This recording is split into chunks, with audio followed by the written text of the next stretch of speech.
ಶುಭೋದಯ. ಪುನರುತ್ಥಾನ ಹಬ್ಬವನ್ನ ಈಗಾಗಲೇ ಕಂಡಿದ್ದೇವೆ. ಕ್ರಿಸ್ತನು ನಮ್ಮ ಜೀವಿತಗಳಲ್ಲಿ ಎದ್ದಿದ್ದಾನೆ.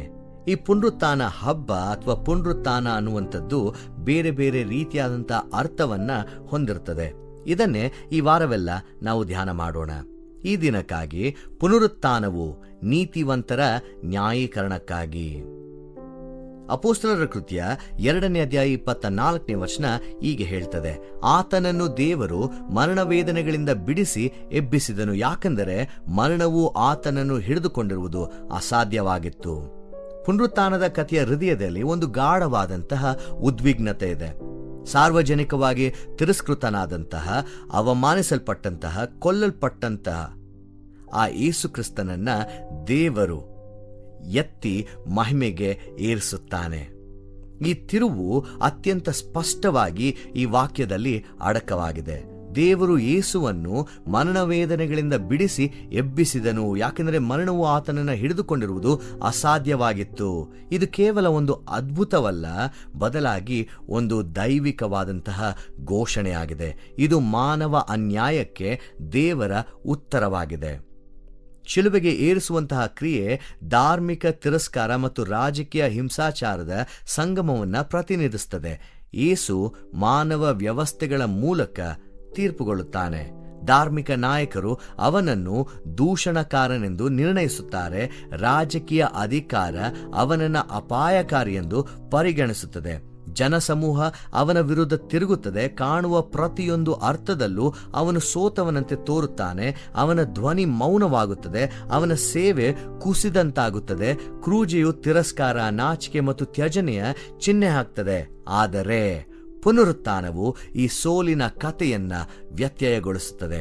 ಅದು ಕ್ರೂಜೆಯನ್ನು ಅಳಿಸಿಬಿಡುವುದಿಲ್ಲ, ಅದನ್ನು ಹೊಸದಾಗಿ ಅರ್ಥೈಸುವಲ್ಲಿ ಸಹಾಯಿಸುತ್ತದೆ. ಯೇಸುವನ್ನು ಎಬ್ಬಿಸುವ ಮೂಲಕ ದೇವರು ಕೇವಲ ಜೀವವನ್ನು ಮರಳಿ ಕೊಡುತ್ತಿಲ್ಲ, ಬದಲಾಗಿ ದೇವರು ನ್ಯಾಯೀಕರಿಸುತ್ತಾನೆ.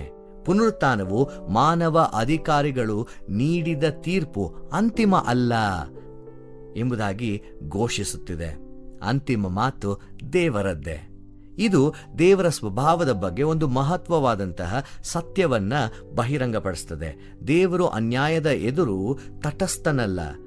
ಧರ್ಮಿಗಳ ಅಥವಾ ನೀತಿವಂತರ ನೋವನ್ನು ದೇವರು ಮೌನವಾಗಿ ನೋಡುತ್ತಾ ಕುಳಿತುಕೊಳ್ಳುವುದಿಲ್ಲ. ಬದಲಿಗೆ ಅನ್ಯಾಯದ ತೀರ್ಪುಗಳನ್ನು ತಿರಸ್ಕರಿಸಲು ದೇವರು ನಿರ್ಣಾಯಕವಾಗಿ ಕಾರ್ಯನಿರ್ವಹಿಸುತ್ತಾನೆ. ಆದ್ದರಿಂದ ಪುನರುತ್ಥಾನವು ಕೇವಲ ಮರಣದ ನಂತರ ಜೀವನ ಅಲ್ಲ, ಅದು ಇತಿಹಾಸದಲ್ಲಿ ಪ್ರವೇಶಿಸುವ ದೈವಿಕವಾದಂತಹ ನ್ಯಾಯವಾಗಿದೆ.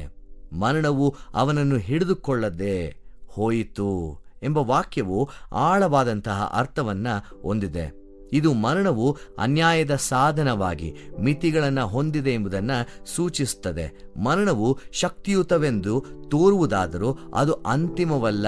ಯೇಸುವನ್ನು ದಂಡಿಸಿದ ವ್ಯವಸ್ಥೆಗಳು, ಧಾರ್ಮಿಕ ವಂಚನೆ, ರಾಜಕೀಯ ದಮನ, ಸಾಮಾಜಿಕ ತಿರಸ್ಕಾರ ಎಲ್ಲವೂ ತಾತ್ಕಾಲಿಕವಾಗಿವೆ ಮತ್ತು ಅಂತಿಮವಾಗಿ ದೇವರಿಗೆ ಉತ್ತರಿಸಬೇಕಾಗುತ್ತದೆ ಅನ್ನುವಂಥದ್ದನ್ನ ತೋರಿಸಿಕೊಡುತ್ತದೆ.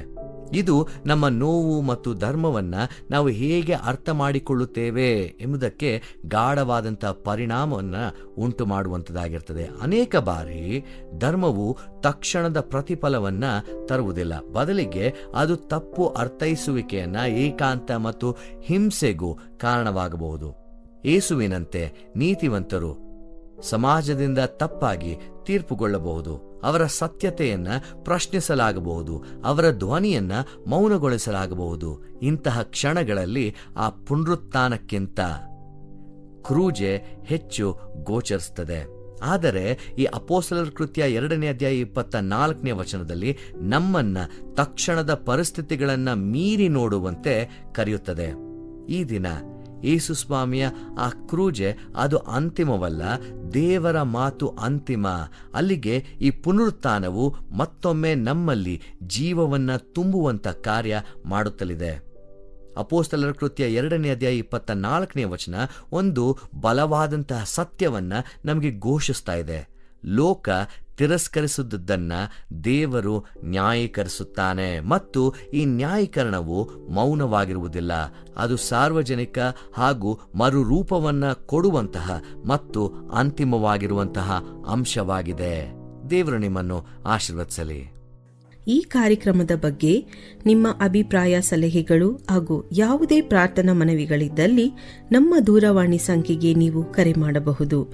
ನಮ್ಮ ದೂರವಾಣಿ ಸಂಖ್ಯೆ 9902606453.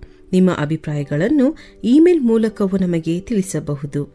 ನಮ್ಮ ಇಮೇಲ್ ID info@fibaonline.org. ವಂದನೆಗಳು.